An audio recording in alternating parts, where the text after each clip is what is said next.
오늘 제목의 말씀은 주님이 기뻐하시는 신앙, 주님이 기뻐하시는 신앙이라는 제목으로 함께 은혜를 받겠습니다.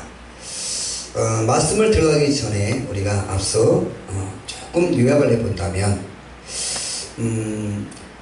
기도는 무엇일까? 기도는 하나님과의 호흡이며 대화이다 라고 이렇게 수많은 목사님들의 말씀들이 주옥같은 설교의 제목이라고 또 내용이라고 얘기할 수가 있을 것입니다. 그런데 오늘 제가 말씀에 앞서 꼭 이 말씀을 드리고 싶은 이야기는 우리가 목적과 방법과 방향을 어디에다 맞췄느냐. 오늘 기도라는 제목입니다. 기도. 그런데 우리의 방향과 방법은 뭐든지 나의 잣대로 맞춰놓고 주님 앞에 열심으로 열정을 다해서 기도를 합니다.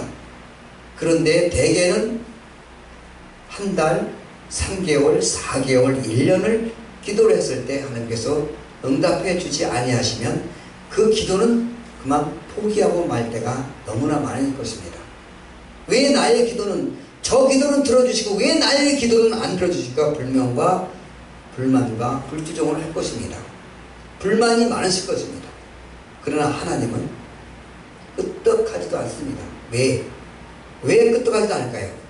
방향과 설정을 하나님의 뜻으로 맞춰놓고 기도한다면 하나님께서는 한 달이 돼도 두 달이 돼도 세 달이 돼도 네 달이 돼도 응답해 주실 것입니다. 그런데 나의 삶의 목적, 내 방법대로 모든 것을 맞춰놓고 기도한다면 그 기도는 하나님께서는 안 들어주실 거라 저는 믿습니다. 그래서 우리 모두 기도가 정말 설정과 방법을 잘해야 된다. 나아갈 길을 어디다가 내 삶의 방향을 세울 것인지, 교회의 설정을 세울 것인지, 하나님의 설정을 세울 것인지, 어떻게 설정을 세울 것인가를 깊이 고민해야 된다는 것입니다. 그래서 우리는 느헤미야 선지자를 보게 될 것입니다. 느헤미야 선지자는 예루살렘 성전을 위해서 오로지 나라와 민족을 위해서 기도한 사람 중에 한 사람이었을 것입니다. 그런데 분명히 기도를 해도 느헤미야는 소식이 없고 아무리 응답이 없었어요. 그런데 언젠가는 기회가 오겠지, 언젠가는 기회가 오겠지. 나의 삶의 목적과 방향을 갖고 기도를 하지 않았어요. 오직 백성, 하나님의 백성, 또 그렇게 한동안 살다가 이런 신앙 고백을 하게 됩니다. 어떤 신앙 고백이냐면 하나님의 종이라는 신앙 고백을 하게 됩니다. 하나님의 종은 뭡니까? 하나님의 종, 그대로 하나님의 종입니다. 그런데 거기에서 끝나는 것은 나는 하나님의 백성입니다. 이렇게 고백을 하는 신앙 고백이 있는 거예요. 그러다가 이렇게 기도를 하면서 나는 신앙 고백이라고 먼저 하면서 하나님께서는 얼마나 느헤미야 선지자를 좋아했을까, 기뻐했을까 라는 생각이 듭니다. 저도 이렇게 기쁜데 우리 하나님의 생각을 얼마나 기뻤을까 라고 얘기를 합니다. 하나님께서 응답을 주십니다. 어떤 응답을 주냐면 내가 술 맡은 관원장으로서 신분을 상승을 시켜줍니다. 술 맡은 관원장이 뭡니까? 왕 옆에 바로 비서관의 옆에 서서 모든 음식을 관찰하는 사람이에요. 그 당시에는 암살이 너무너무 암살자들이 너무너무 많아갖고 음식에 독을 타가지고 왕을 죽이고 막 그런 시대였었어요. 그런 큰 높은 직임을 느헤미야 선지자가 받았어요. 그런데 느헤미야 선지자는 늘 고민거리가 하나 있었어요. 그 고민거리가 뭐냐면 저 예루살렘 성전을 빨리 재건해서 나의 택한 백성들이 정말 예배를 드리고 하나님 앞에 영광을 돌리기를 간절히 원하고 사모하는데 왕 앞에 기회가 있어야 되는데 그 왕 앞에 기회가 안 오는 거예요. 하루, 이틀, 3일이 지나갑니다. 한 달이, 두 달이, 석 달이 지나갑니다. 넉 달째가 지나갑니다. 그런데 우리 하나님께서는 왕에게 바로 기회를 한번 갖게 됩니다. 왕한테 말을 함부로 했다가는 죄인이 취급할 수도 있습니다. 바로 해직하고 나갈 수도 있습니다. 왜 하나님은 술 맡은 관원장으로 옆에 꼭 붙들게 세워놨을까? 이런 기회가 오기를 기다렸다는 거예요. 하나님은 느헤미야를 대단해서 4개월 동안 응답할 줄 알았는데 4개월 동안 기다리면서 기회를 엿보았던 사람이에요. 근데 그 기회를 엿보아서 어느 날 왕이 이렇게 물어봅니다. 네 얼굴이 그렇게 고민덩어리가 많이 있는 것 같은데 그 고민이 무엇이냐? 라고 쭉 풀었습니다. 그래서 일괄적으로 아주 망설임 없이 그동안에 생각하고 그동안에 얘기하고 싶었던 그 얘기들을 일렬하게 그냥 3시간 동안을 얘기를 해버립니다. 왕이 지루하지 않게 3시간 동안을 듣고, 왕이 어떤 사람입니까? 5분만 3분만 얘기해도 딱 끊어버립니다. 근데 3시간 동안을 듣게 해주셨어요. 그리고 예루살렘 성전을 너무 고개를 끄덕끄덕 긍정적으로 생각을 하고 있으니까 좋은 뜻이겠구나 이렇게 생각을 하고 있어요. 근데 거기서 또 뭐라 그러십니까? 도구를 또 한 사람을 딱 쓰게 만들어요. 거기서 왕후가 말을 딱 건넵니다. 그렇게 하려면 백성들이 많이 있어야 되고 여러 가지 준비할 물건들이 참 많을 건데 그거 내가 다 도와줄게. 만들어서 써. 이렇게 승승장구하면서 갑니다. 그리고 왕이 조서를 써서 직위까지 딱 포함시켜서 감사장으로 보내줍니다. 감사장.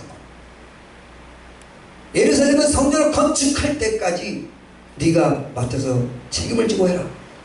이러한 최고의 대장으로 딱 보내줘요. 우리 하나님은 이렇게 높여주셔요.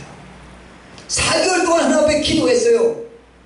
하나님의 응답 받아주신다고 불만불투정하지 않았어요. 하나님 감사했어요. 방향과 설정을 하나님한테 두고 하나님의 영광을 돌리고 위해서만 했었어요. 나의 잣대는 다 버리고 오직 하나님의 영광을 위해서 했다는 거예요. 그러니까 하나님께서 4개월 만에 그 응답을 들어주셔서 신분 높임을 해주시고 감사장으로 최고의 높이 2인자로 올라서서 예루살렘에 성전 건축을 하는 그런 놀라운 영광을 주셨어요.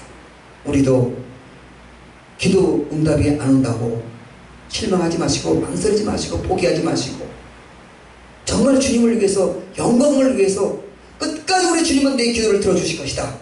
방향과 설정을 잘 맞춰서 기대하시는 여러분이 되시기를 주님의 이름으로 간절히 축원드리겠습니다. 아멘. 이것이 바로 주님이 기뻐하시는 신앙입니다. 주님이 기뻐하시는 신앙입니다. 첫째로 주님께서 기뻐하시는 신앙은 생명 있는 신앙 고백이 있는 신앙입니다. 예수님 당시에 수많은 사람들이 인생인해를 이루어 주님의 뒤를 쫓아 다니긴 했으나 그들 중에 어떤 이는 떡을 먹고 배를 채우기 위하여 또 몸의 질병을 고치기 위하여 예수님을 착잡기 위하여 예수님을 세례 요한, 엘리야나 에레미야 선지자 중에 하나로 착각한 주님의 뒤를 따랐던 사람들이 수없이 많았다라는 것을 오늘 본문에 잘 나타나 있다라는 것입니다. 13절에 잘 나타나 있죠. 그래서 그 중에 정말 가까이 보좌에 있었던 시몬 베드로가 너희는 나를 누구나 하느냐 물으시는 예수님의 질문에 분명히 대답했습니다. 주는 그리스도요 살아계신 하나님의 아들이라고 고백을 했습니다.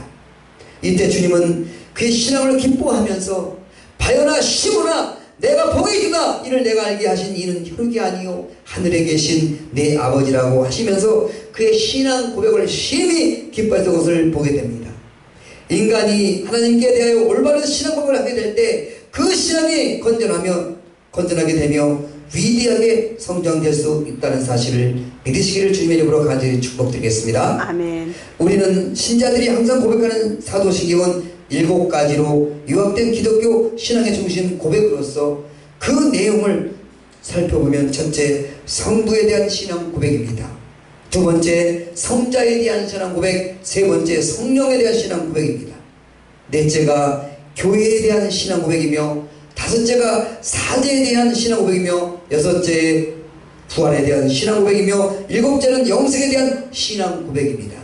즉 이것을 풀이해보면 신구약 성경 중심 요약이라고 얘기할 수 있고 기독교 진리의 기본 원리라고 얘기할 수 있으며 사도들의 신앙 고백이며 또 전 기독교인들의 신앙 고백이라고 말씀을 하고 있습니다. 이렇게 정리해 본다면 이 말씀이 된다는 것입니다. 이 신앙을 고백하는 자 앞에는 마귀도 이단도 꺾어지게 되며 우상도 사교도 뒤엎여진다는 사실을 믿으시기를 주님의 이름으로 간절히 축원드리겠습니다. 아멘. 두 번째, 주님께서 기뻐하시는 신앙은 열매를 맺는 신앙입니다.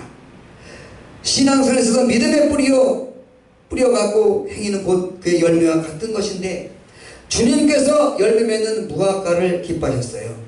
신앙인은 아름다운 열매가 맺어야 되겠습니다. 마태복음 7장 20절에 말씀하시기를 그의 열매로 그들을 알리라고 말씀했습니다.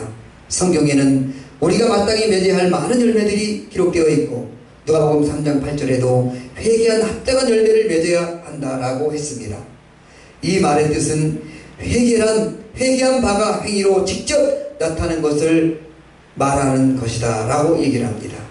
또 에베소서 5장 9절에 보면 말씀의 빛의 열매를 대하여 말씀하고 있습니다.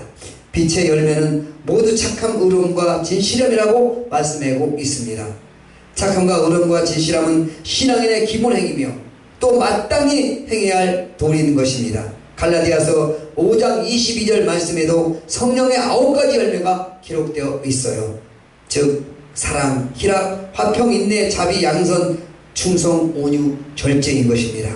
이 열매는 성령의 열매로서 성령에 의해서만 맺어지게 되며 주님이 기뻐하시는 열매이라는 사실을 믿으시기를 주님의 이름으로 간절히 축원드리겠습니다. 아멘. 그 외에도 히브리서 13장 15절 말씀에도 입술의 열매가 기록되어 있습니다. 이 입술의 열매에 성도가 항상 영혼 깊은 곳에서부터 하나님을 찬미하는 찬양의 생활을 의미하는 것입니다. 사도 바울은 에베소 13장 15절 말씀에 우리가 예수로 말미암아 항상 찬미의 제사를 하나님께 드리자 이는 그 이름을 증거하는 입술의 열매라고 고백하는 말씀을 하고 있습니다.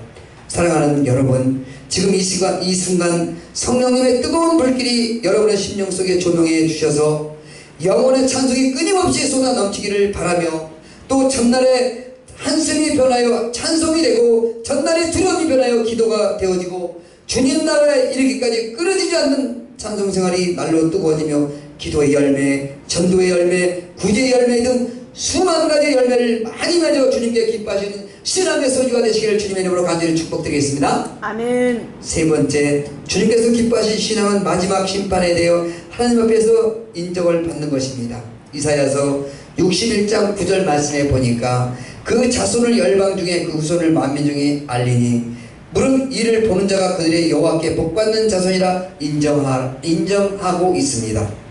인정이란 말은 헬라어로 로기조마이 계산에 넣다 라는 말씀을 하고 있습니다. 또 페이도라는 말은 신뢰하다라고 얘기합니다. 확신을 가지게 해주는 말씀입니다. 증명하다, 선포하다 등의 뜻을 가진 말인데 인간 최후의 심판이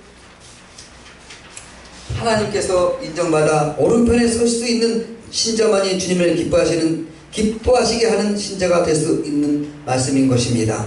마태복음 25장 31절 이하의 말씀에 인자가 자기 영광으로 모든 천사와 함께 올 때에 자기 영광의 보좌에 앉으리니 모든 족속을 그 앞에 모으고 각각 분별하기를 목자가 양과 염소를 구별하는 것 같이 하여 양은 그 오른편에 염소는 그 왼편에 두리라고 말씀했습니다. 여기서 오른편에 있는 자들은 하나님께 인정받은 자들인 것입니다. 하나님 인류 역사의 통치자이시며 심판주이시며 구원자이신 것을 믿으시기를 주님의 이름으로 간절히 축원드리겠습니다. 아멘. 세계 역사의 권위자인 베올드는 그의 제자들이 질문한 역사를 연구한 소감을 한마디로 말해달라고 하였을 때 그는 대답하기를 인류 역사 속에는 하나님의 공의와 맷돌이 돌고 있다라고 이렇게 말씀을 하고 있습니다. 우리가 이 세상에 사는 동안 사람들이 나를 어떻게 보느냐 문제가 아니라 하나님께 인정받는 것이 문제이라는 사실을 믿으시기를 주님의 이름으로 간절히 축복드리겠습니다. 아멘. 성도 여러분, 이 세상에서 살아가는 동안 하나님께 인정받는 삶을 살 뿐만 아니라 인생 최후의 하나님 보좌 심판대에서 가장 인정받는 신앙자가 되시기를 주님의 이름으로 간절히 축원드리겠습니다. 이제 마지막으로 주님께서 기뻐하시는 신앙은 하나님께 영광을 돌리는 신앙입니다. 고린도서 10장 31절에 이렇게 말씀합니다. 너희는 먹든지 마시든지 무엇을 하든지 다 하나님의 영광을 위하여 하라고 말씀했습니다. 성도의 삶이 의미가 바로 여기에 있는 것입니다. 헛된 영광을 구하는 자들은 서로 격동하고 서로 투기하며 살지만 참된 신앙들은 하나님의 영광을 위하여 자기의 육체를 쳐서 복종시킨다는 사실을 내시기를 주님의 이름으로 간절히 축원드리겠습니다. 이것이 바로 알곡 신자와 참 신자와 껍데기 신자를 구별할 수 있다는 것입니다. 우리는 하나님의 영광을 위해서 뭐든지 할 수 있기를 주님의 이름으로 간절히 축원드리겠습니다. 아멘. 성도 여러분, 여러분은 주님께서 가장 기뻐하시는 위대한 신앙의 소유자로서 또 하나님의 놀라우신 은혜와 축복이 늘 함께 하시는 저와 여러분 되시기를 주님의 이름으로 간절히 축원드리겠습니다. 아멘. 기도하겠습니다. 할렐루야.